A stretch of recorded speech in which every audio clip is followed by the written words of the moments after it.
It is time for your Money Monday. Donald Trump's presidential election win, sparking a surge on the stock market.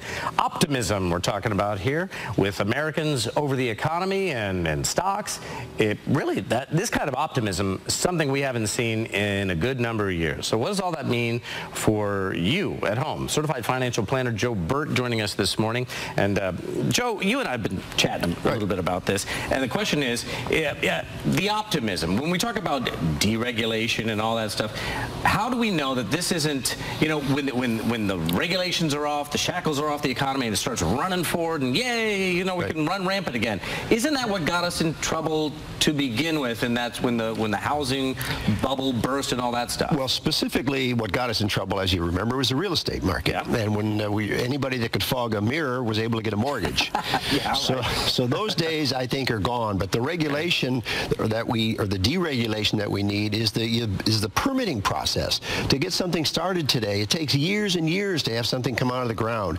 And of course, the deregulation of our energy. Our energy here in this country is the largest asset that we have to get this country up and running. And for years, we've had shackles on the energy industry. And if we can get that turned around, get people working and become energy independent, we're a long way down the road. What industry do you think is going to see the biggest Trump bump, I suppose, out of this? Is it energy? Is it the housing market?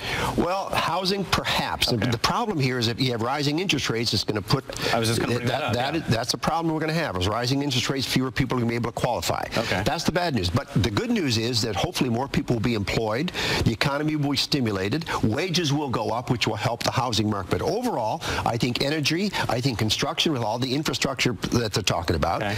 And of course, one of the big promises that we have coming forward is reduction in taxation, both from the corporate level. Yeah. You know, you reduce those taxes, bring those trillions of dollars that are overseas, bring them back here, let the companies give that money to investors as dividends, that flows back in the economy, right, as well as our personal income taxes. Right, and then people spend, and then companies start hiring. That is what it's all about. You've got to get people spending, and consumer confidence now is at an all-time high. Okay. I mean, not all-time, in recent history. Is it Donald Trump, and does it last until Inauguration Day, or does it go beyond? Well, I'll tell you two things. First of all, in times past, the problem that we had is uncertainty. Okay. The market hates uncertainty. Right. So what's happening now, I think people are seeing that with the Trump administration, we're going to have four things: taxation, regulation, litigation, education. The first three we got to get rid of: taxation, regulation, and litigation. He's wanted to tackle those and improve our educational system. Okay. And that's where the optimism comes in. Now, he's on a honeymoon.